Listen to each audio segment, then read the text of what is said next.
everyone. Good evening. I'm Preeta. Hope you all are fine. We have with us Mr. Ram, Head IFA, and Mr. Anand, Director Equity.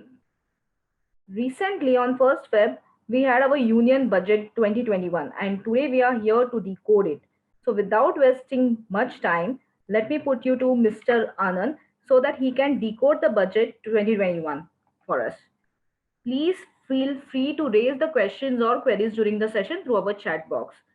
Post Anand session, Ram sir is going to brief us all about the recent important updates. So I request you all to please kindly stick to the till the end of the session. Over to you, Anand. Thank you. Good evening, team. As Preeta was mentioning that the budget was presented on the Monday. Before I go into what is in store for the budget, what is in store for us as an individual investors, as a group investors, or for our clients, I just want to give a perspective of what has happened in the union budget over the years.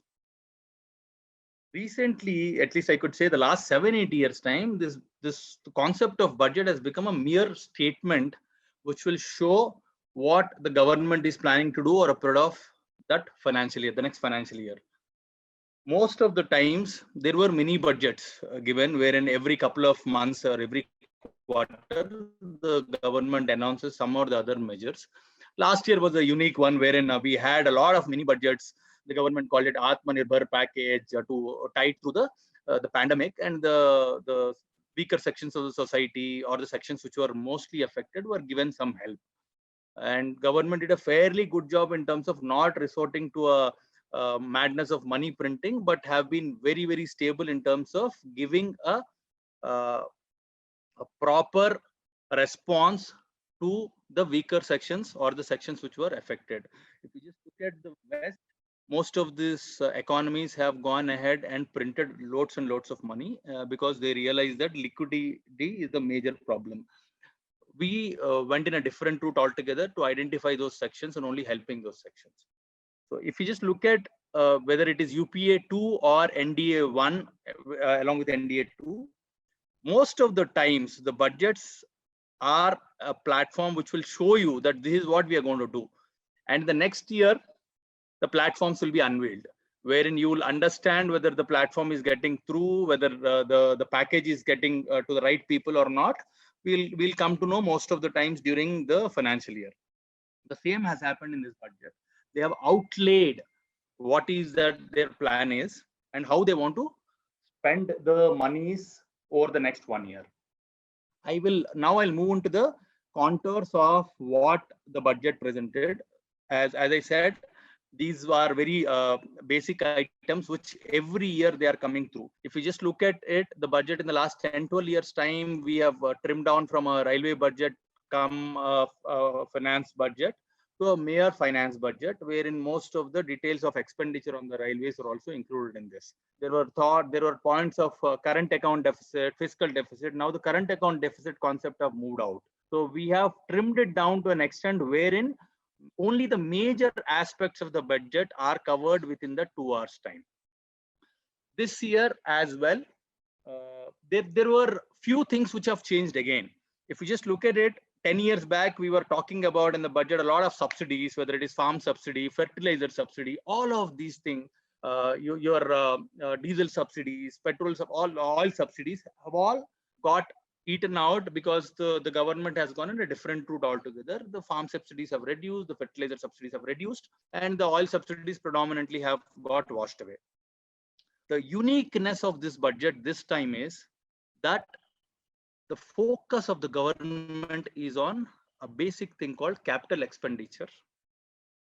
And when I say capital expenditure, they want to put a lot of emphasis on infrastructure and healthcare. There are people who have been asking that we are paying a lot of taxes, but the government is not providing basic infrastructure or basic healthcare.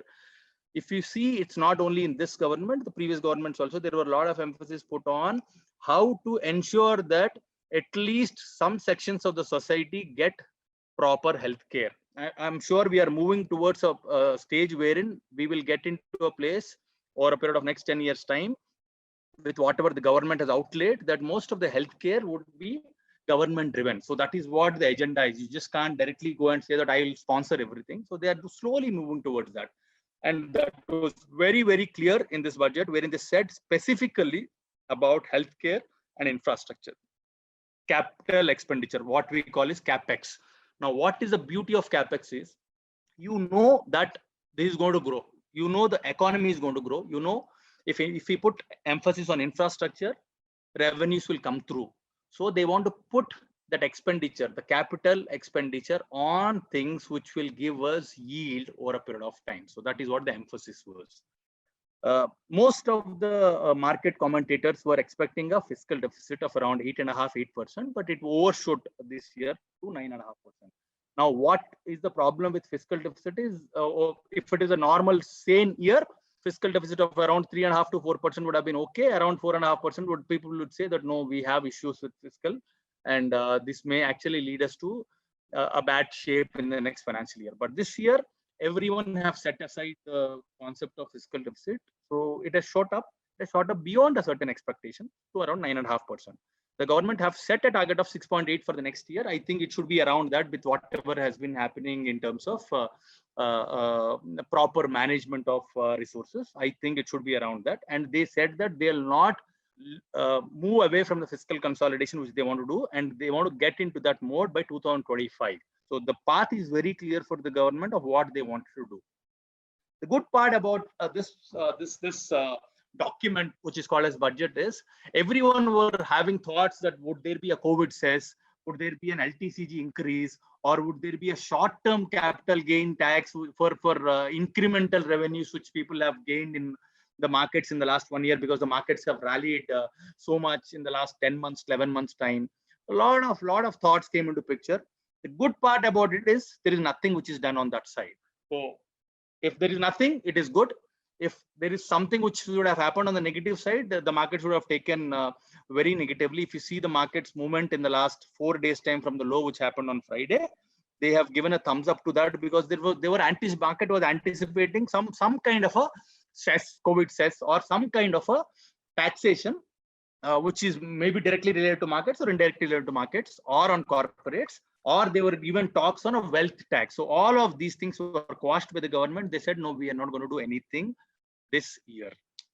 Now, the other beauty of it is when they say this year, they are very specific in terms of mentioning that when they spoke about corporate tax reduction 3 years back, they have given an idea of when will the corporate tax be reduced and by what percentage year on year.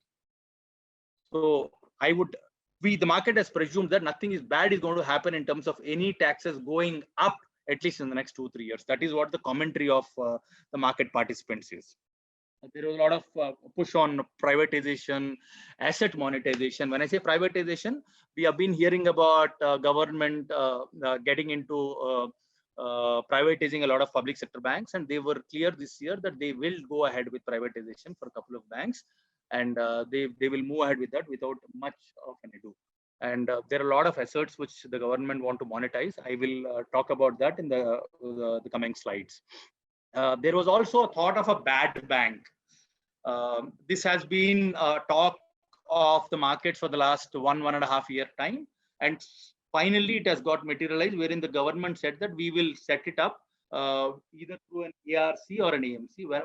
I will just take a minute to explain what is a bad bank. Predominantly, bad bank absorbs all the bad loans, the NPAs of different banks at the market rate, and then they will try to collect those things through an ARC, asset reconstruction company, and they will try to monetize them. They will try to get them at a better rate. Now, what will happen is the bank which is already having them as their NPAs, their efforts in terms of recovery will go down, and their efforts in terms of thinking of growing will go up. So my thought of I have a debt, so how can I grow, will actually come down, because the debt has already been moved to a bad bank, and they will think about how to recover those things. And my concept right now will be growth. So the growth ticker will actually go for all these banks. They'll probably be more sane in terms of lending. They'll think on the right path, whether to lend to this sector or not. And this will ensure that the banks will give funding to all the relevant sectors. This has been the talk for quite some time, and it has materialized now. There is a talk of a DFI also, which was there for some time, and now the government has given an okay for that development financial institution. I will talk about it in the coming slides. There are a few FDI limits which have got increased on insurance and a couple of other things, which were there in the market talk, and they have materialized. Overall, the budget, if you ask me, it sent a very strong signal of what the government want to do. As I've mentioned in the first comments, the government want to emphasize on capital expenditure so that the growth engine of this economy won't fall. We will start growing at the same fashion of what we have done in the previous years, this year being an aberration. But the main emphasis will continue in terms of putting efforts on the main key sectors. So this is I would definitely say this is a bold budget, because we were thinking that the capex will come down so that the emphasis will be to reduce the fiscal deficit. They said no, we will put more on capital expenditure so that 3 years down the line, our growth won't again taper down, because that we have been growing for the next 4 or 5 years time at about 8-9%, and it suddenly tapers down. We want to ensure that this goes on. So that way, it is a very, very strong and a bold budget. What were the key highlights? There are two things. One is a growth push, and the other is a reform push. Most of these are readable, and you can go through it. I'll just touch upon a few key points. As I've been saying, that the capital expenditure infrastructure investments have gone up. Now, what is that which is different is the REITs, the real estate infrastructure vehicles, and the infrastructure investment trusts are amended so that FPIs also can get in. Now, what is a REIT? What is an InvIT? I'll just take a few seconds to explain. A REIT and an InvIT is predominantly the real estate investment trusts, wherein you can invest, or infrastructure investment trust, wherein you can invest on a particular asset as an individual. You will hold units in that real estate thing or an infrastructure thing, as if you are part of that journey. So this way, you will actually get more investments into the REITs and InvITs. So they have allowed FPIs to get in right now.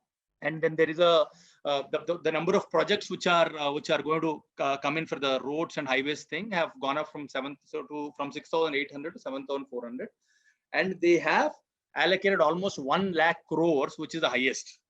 Again, this is predominantly in terms of ensuring that the infrastructure push is smooth.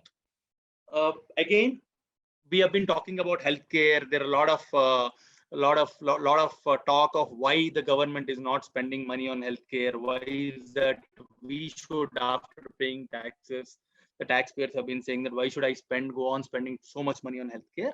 We are slowly moving towards that, and they have set aside a very sizable budget this year in terms of the healthcare spend of almost 65,000 crores over a period of next 6 years, and this will be spread across so that it is going to the right people and the right sections. Now, these are all the growth aspects which the government have put in.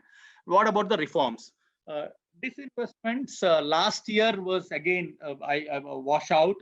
We couldn't get much of disinvestments through because of markets, and the last 6 months have been pretty wild on the markets, and the governments have taken a bit of a step back.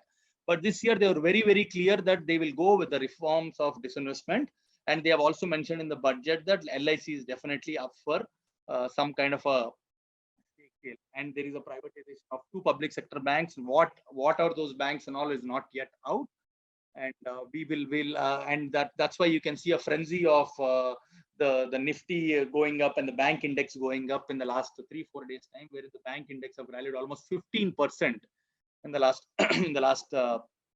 4 trading sessions. So there is a lot of people are expecting few more reforms to come in the banking sector. So that way, it is good for because the financial sector holds the key for any economy, and we are putting right emphasis at the right place. Bad Bank, I've spoken about it, and there is an FDI push on insurance which moved from 49 to 74%. And the vehicle scrappage policy also will hold good to a certain extent to the auto sector. And because this has been already there in the market, so the government have gone ahead with that push this year.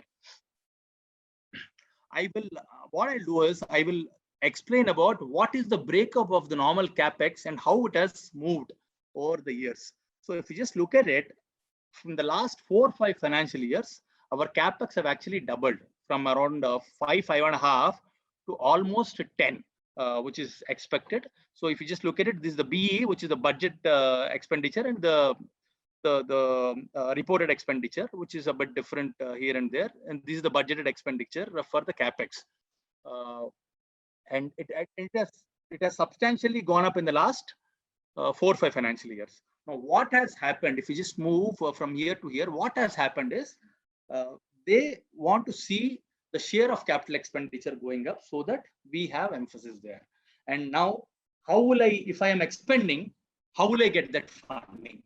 So they have tapped the non-conventional sources of funding for this, and these are what are explained here. Now there are 4 things which we have put it across in 4 different ways. One is the DFI, and I have explained what the development financial institution here. And the DFI, they have set a new DFI with a capital of almost 20,000 crores.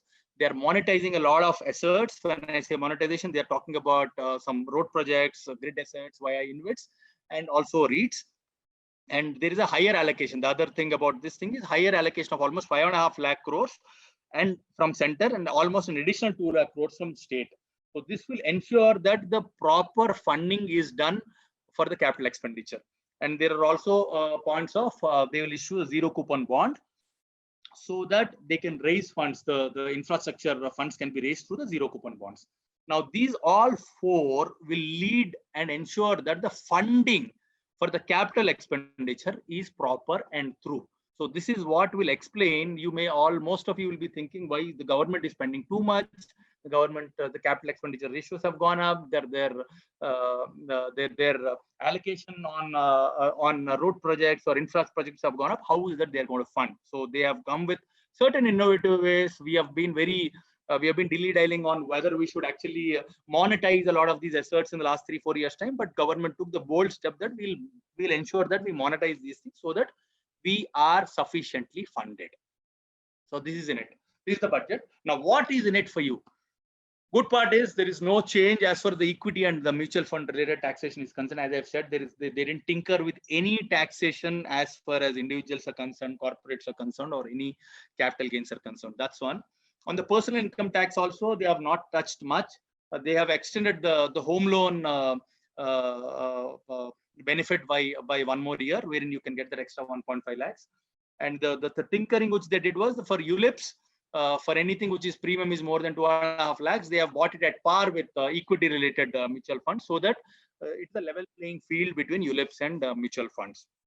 The other thing which is a bit of a niggling worry is that EPF, the Employee Provident Fund, wherein an employee contributes more than 2.5 lakhs, interest earned out of that will be taxable according to the slabs of the employee. So that's a bit of a worry, but I think that can be managed, because most of the people who are in the tax bracket of that would actually get into the higher end, and they wouldn't mind paying that extra for the interest.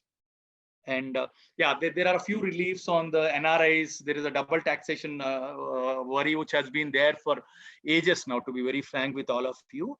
And they have set some rules. Some of them are not very, very clear, but once we speak to the auditors, some of them have given a clear picture of what would the rules help in terms of ensuring that the double taxation is cut out, at least for the retirement accounts. On some, they tinkered with certain duties. Some have got cheaper, some have got costlier. Predominantly, if you just look at it, the ones which Indians like the most, gold and silver, they have become a bit cheaper. And the ones which we import, when I say we import, mobile phones, we don't have much of the manufacturing of mobile phones here. A few big players are there on the refrigerator and air conditioner sides. They have become a bit costlier.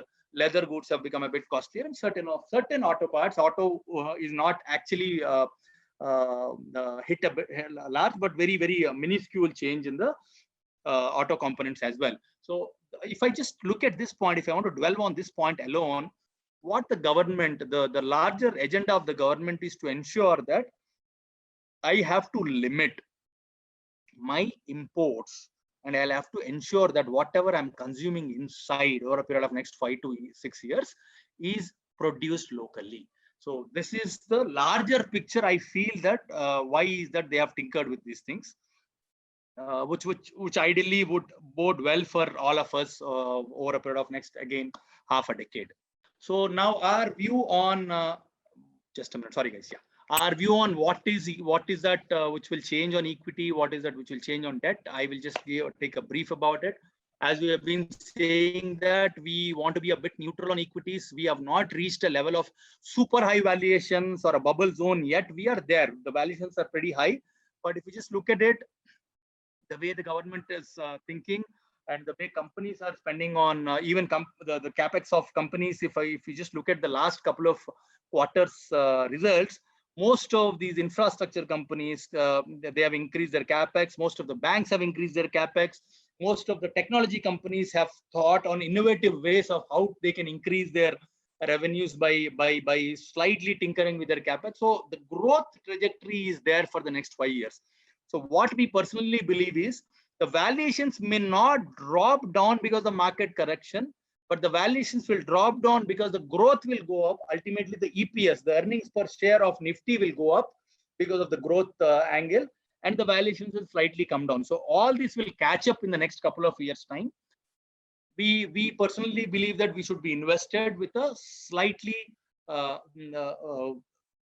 neutral view on equities over the next couple of months to a quarter, and then think of what we should do, because the growth, if I just see the numbers which have come for this quarter also, most of the corporate numbers have been online or above expectations. So that thing is the growth trajectory on the EPS also will go up. The problem with the valuations is they are when I say they are historic, so I can't say they're historic, means you take valuations based on the last quarter's results, the previous year's results. But if you just look at the next quarter, which is the FY 22, FY 23 expectations, the valuations are slightly there, but not very low. I would say they would come down as we pick up. So be patient with whatever your investments are. There are a few risks on this. In case if the virus spreads faster in Western economies and they are unable to control it, or if the central banks across the world will try to just tinker with the stimulus, or if there is a sharp rise in the US Treasury yields. We are not yet seeing that on the yields on the US. But in case if there is sharp rise, there may be a sudden blip on the equities as well, whether it is Indian equities or most of the emerging equities, because we follow, even now we follow most of the Western economies in terms of them taking them as a leading indicator. And if there is a sharp rise in the crude oil prices, fortunately or unfortunately, we have all absorbed well the crude oil prices in the last 6-7 months time by taking a hit on the excise duties on the higher side as individuals. But if the crude oil prices further go up, then there may be some inflationary pressure, which will lead to higher interest rates and different things. All these things come into picture. But these are the risks involved. We again want to reiterate that keep your long-term asset allocation in place. Keep an eye on equities. Don't get out just for the sake of valuations. Valuations are always, again, I've been reiterating, always a lagging indicator. They'll pick up. That's on the equity side. We want to give a bit of a view on the fixed income side. The one which has worried the market is a bit of fiscal deficit even for this year and the next year. So the bonds have become a bit jittery on the day when the budget was presented, and they're still there. The expectation is that RBI will definitely keep the yields in a narrow range and try to avoid any sharp increases. This would ensure that the bonds will stabilize. We feel that over a period of couple of days time, the bonds will stabilize and get into a scenario wherein they are trading in the normal ranges. As we have been reiterating, Arun would have been telling this to you, and we have been talking about it in our monthly sessions, that we personally believe the rate cut cycle is almost over, if not immediately over, and we should brace ourselves for a slight increase on the interest rates. It may not be a very high number which will go up, but there'll be a slight increase on the gradual increase on the interest rates. This will keep up pace along with the economic growth. Whenever the numbers come up on the GDP, whenever the growth cycle picks up, we feel that the interest rate also will reverse. Our recommendation have been very clear on this. We want to stick to high quality and a shorter duration debt funds, and we continue to say that. We still believe that the longer duration gilt funds have a bit of a negative impact, so we will stick to not recommending that right away. We want to be on a shorter side, but with high quality credit. And again, the risks are whether RBI will be in a position to manage the government borrowings without much of a tinkering on interest rates. So it shouldn't be the case wherein just for the management of these things, RBI should not raise interest rates. They should raise interest rates in tandem with the growth. So in case if this something happens around that, that's a slight risk. But we feel that the RBI have done a good job in the last couple of I would say couple of years, not quarters, couple of years, in terms of managing this well, and I'm sure they'll do a fabulous job in the coming quarters and coming years as well. So this is our short view on the fixed income, and we want to just put a bit of an emphasis on what are the sectors which would get benefited. Predominantly healthcare, as I've been saying, that healthcare infrastructure and some stocks we have just we feel that they'll get benefited over a period of time. And HFCs and real estate, you may ask why HFCs and real estate, because that's the 1 year extension of at 1.5 lakh rupees, and then there is a lot of push on the infrastructure. And one view which we feel is that most of the IT companies are sticking to the work from home concept, and they want to ensure that 30-40% of their staff get work from home forever. What will happen is this way: your tier 2, tier 3 cities real estate will go up. People who are invested in the tier 2, tier 3 cities, because assuming I am from a village or from a place, let's say Vellore, I'm from Vellore or Mysore, I will definitely want to go back to that city because my cost of living will come down, and I want to go there and live around with my family and friends. So if I go there, I'll definitely buy there. So things around that areas will go up. When I say go up, that doesn't definitely mean that they'll substantially go up. So there is a lot of talk about real estate getting a push in the tier 2, tier 3 cities. So that's the reason why we want to put emphasis on the housing finance corporations and the real estate companies. Auto, because we are, again, as we see revival, let's say a guy who's based out in Chennai or Bombay or Bangalore and has been commuting to his work in a two-wheeler because of the traffic, goes back to Mysore or Vellore or Jaipur, he definitely want to buy a car because he would not want to commute anyway. He's going to work from home, but he just want to, for the comfort of his family, he want to invest more. So he will have a lot of, if not a lot of money, he will have at least some substantial money in his pockets left out after spending. So he will try to invest that. The first thing which comes to the mind of people is gold or silver or precious metals, for that matter, to these ancillaries, which is predominantly auto. So that's one thing. And PSU banks, because of the bad bank concept, we want to see who will get benefited and who will be the flag bearer of this. And we feel that PSU banks will get benefited a lot out of the budget. So that's all from our side. I want to ensure that this is done in a very crisp manner rather than giving a color as if it is very, very different and it is very difficult to understand the budget. So we just want to complete that in half an hour, ensure that we take all your questions and get those answered in this time. So that's all from our side, team. I'm open for Q&A right now. In case if I am unable to answer any of your queries, I will definitely get back to you once I speak to the right person, and we will solve your queries. We are open for Q&A, Ram. Okay, thanks a lot, Anand. It was a very good session, and actually you have put it in a very simplified manner too. So please, any participants, any questions, please put it in the chat box. One question is already there. Anand, can you please answer that? Yeah, 1 minute. I will have to. Yeah, what is a DFI, right? Yes. Yeah, so development financial institution, what they'll do is they will invest monies in that, and they will lend it to sector. They will lend it to institutions which are going to be part of the journey of infrastructure or predominantly into that sector. So this will be a you can say it's a pseudo bank. It's going to be a pseudo bank which will help people to borrow money out of it and then get into the sector. So it's nothing but a government institution trying to lend money to the right resources. Any other questions, team? So I think Ram sir, you please carry on with the update. What we'll do is we'll just wait for a couple of minutes, Preeta. Yeah, okay. Yeah, the questions are pouring, sir.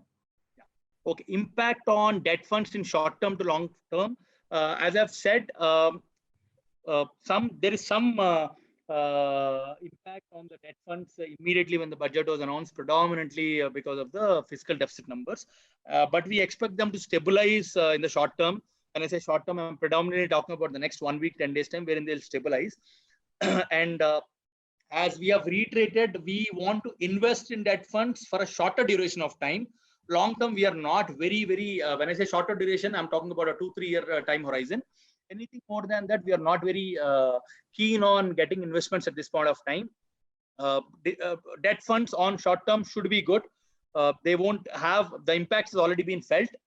We don't expect any major impact as such on the debt funds in the coming quarters. Yes, debt funds should be considered. Definitely, there is another question which have come in. Should be considered definitely for a shorter duration. Again, I'm repeating myself. We should look at debt funds for a shorter duration of time. There is no harm in having debt funds in the portfolio, but because that will help asset allocation properly. Anand, Ram here. Can I add a couple of?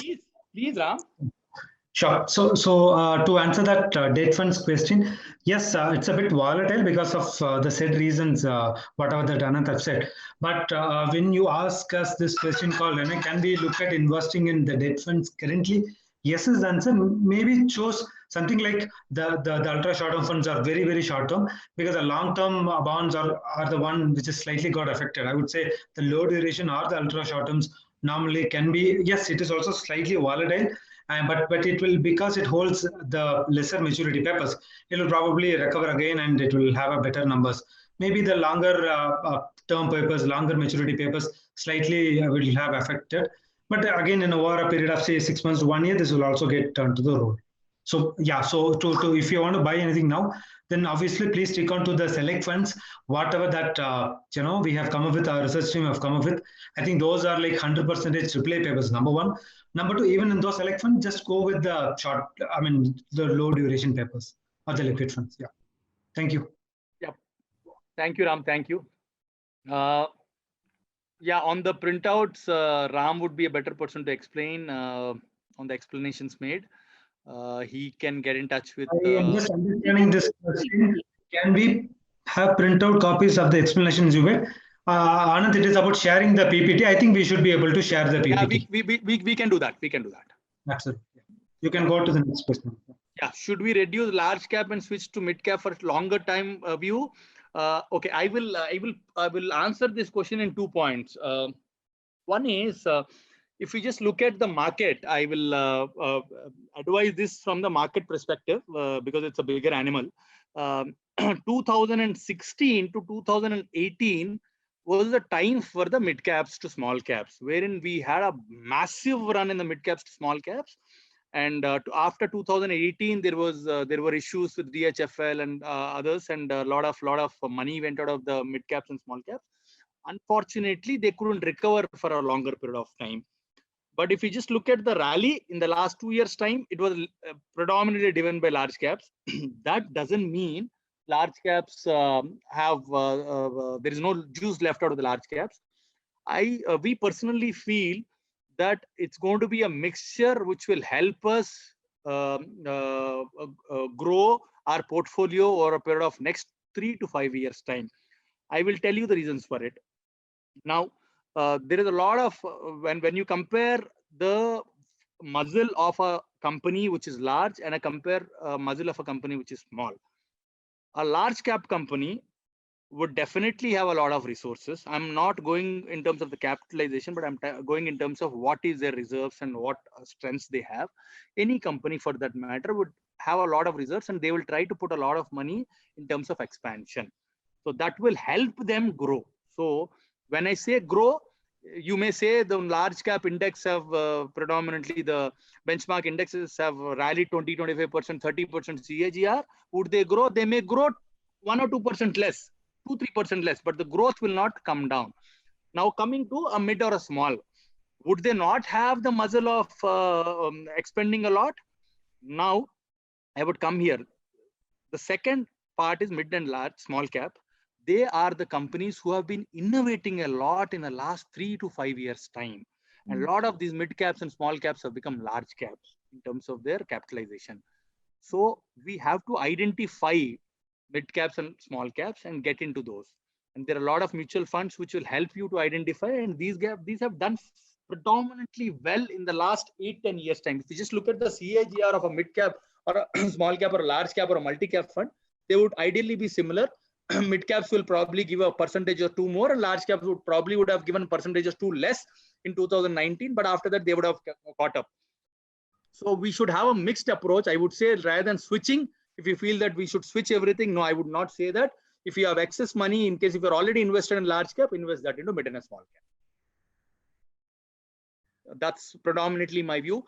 SIPs to be advised, same 5-finger strategy. Yes, there is no deviation on that. We would still go with the same thought, and we want everyone to continue on the same thought. Ram, you want to have any point on this SIPs to be advised same as 5-finger?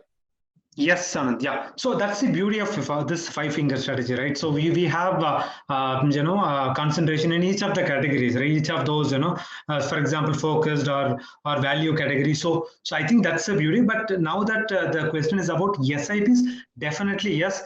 Yes, it helps in averaging, number one. And if you have a longer term duration, then obviously that's the best way to go, right? So yeah, yes is the answer. Yeah. Perfect. So are small cap stocks poised for a revival? I would say the broader answer for that is they have already done. The broader answer is small caps and large caps have already rallied in the last 6 months to 1 year along with the large caps. But if you're asking me, would they give you fairly larger returns over a period of next 1 year, 2 years time? Again, I want to go back to the point which I was mentioning. Small caps, and some of them will give you returns which are like substantially higher than the index. But if you just look at the small cap index as such, they may not outperform the index. They will definitely perform along with the index with a plus or minus a couple of percentage points. There are certain stocks which will give you, there are certain mutual fund houses which will give you because they bet on that particular stocks. But I would say this would be the rally which is going to happen, the performance which is going to happen on the Nifty or any of the broader indices along with the growth story would actually be mixed. It's not going to be one sector driven, one segment driven, one cap driven. We will have a broader rally whenever it happens for the benefit of all the stocks. It's not going to be specific to small caps is what we personally believe. So in debt caps, should we go for FMP or short duration or liquid funds? Ram, you want to take this one? Yes, yeah. So maybe if your customer is holding a short-term or liquid funds, just continue with that. If you want to probably suggest a new recommendation for new money, then obviously go for a low duration fund or a short-term or liquid funds. Yeah, maybe the low duration and short-term funds are a better option now. Perfect. I think the questions have ended now. So in case if you still have something, you can reach out to us, and then we will definitely try to solve them by replying to your mails ASAP. So that's all from my side. I'll hand it over to Ram. Thanks a lot for patiently listening to me. And in case if you have any queries on what we have presented, we are open for a chat. Thank you, Ram. Over to you. Yeah, so thanks, Anand. To all the participants, you can definitely write all your questions to us, either to Anand directly or to me. We will get the queries answered in a day or two. So, Anand, I think that should be done, right? I mean, that should be able to do it, right? We can. Yeah, perfectly fine. Perfectly fine. Thank you. So, coming back, so I'm good evening. It's been quite some time now that I've interacted with each of you. So I hope everyone are doing good. I have few updates today, shorter ones I would say. The first one is on the platform side. I'm sure you all are aware of the announcement made by SEBI with regard to the nomenclature for MFDs like us, right? So since we have this platform name as fundsindiaadvisor.com, we have been considering options on changing the name from FIA to a different one. Obviously, when I've been interacting with few IFAs also, which I've been telling them. Now we have narrowed down to one, and the tech team and everything is actually on probably they are working on it. And by 15th of February,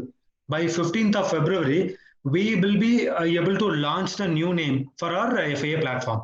So that's the first update that I want to give you, because this is very important. People have been asking us, and we keep telling them that we'll get back.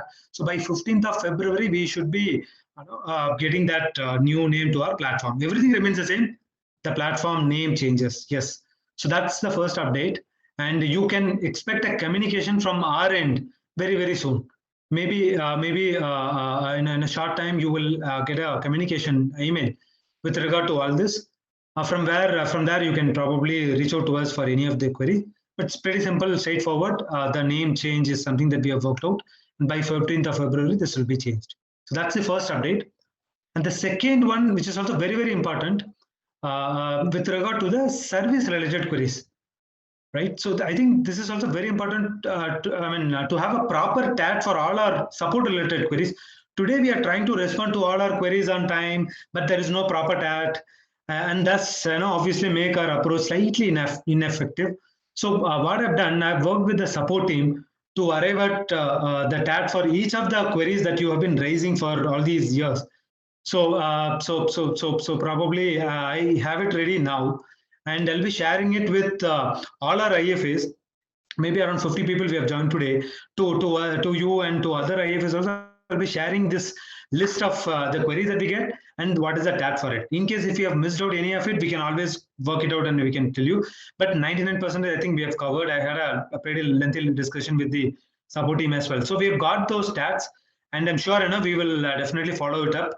In case if you feel, as always, you have the option of escalating it to me or the management, but I'm sure we can definitely serve you in a better note if you have this proper TAT. I've been hearing some issues in the last few months, which I wanted to address.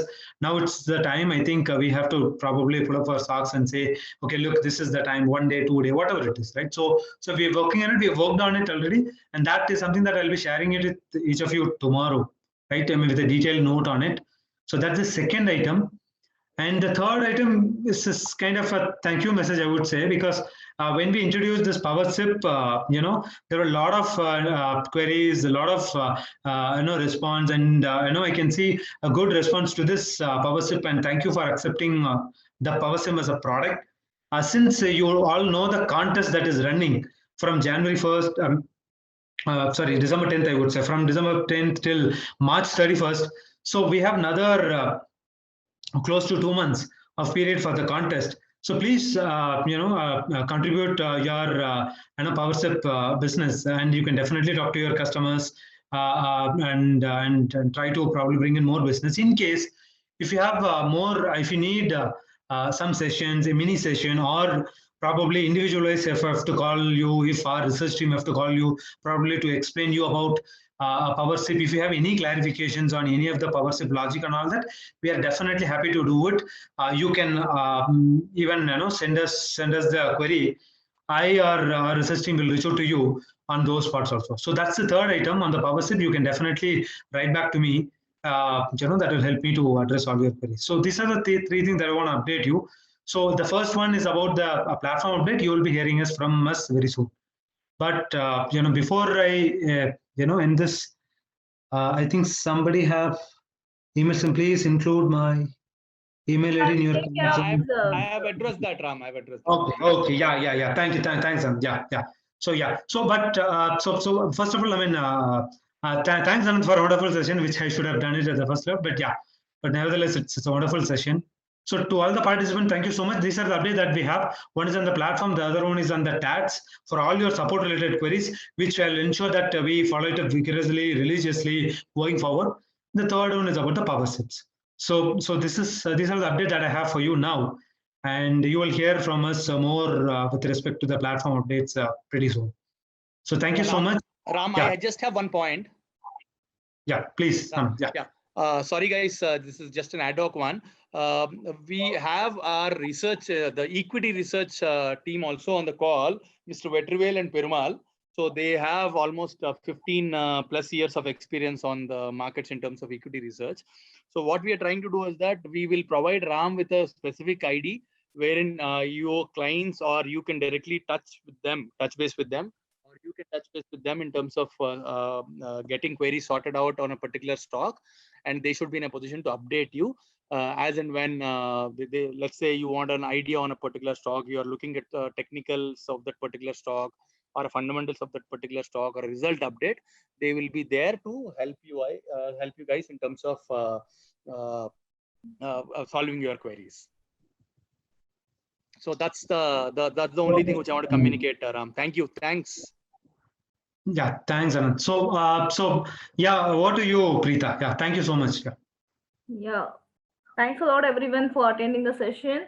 And we will be sending you the feedback form as usual, which we send every time after the meet. Please provide your inputs in that. So we get to know what another sessions we can conduct and how helpful it will be. So goodbye, everyone. Take care. Thank you all. Yeah. Stay safe. Thank you.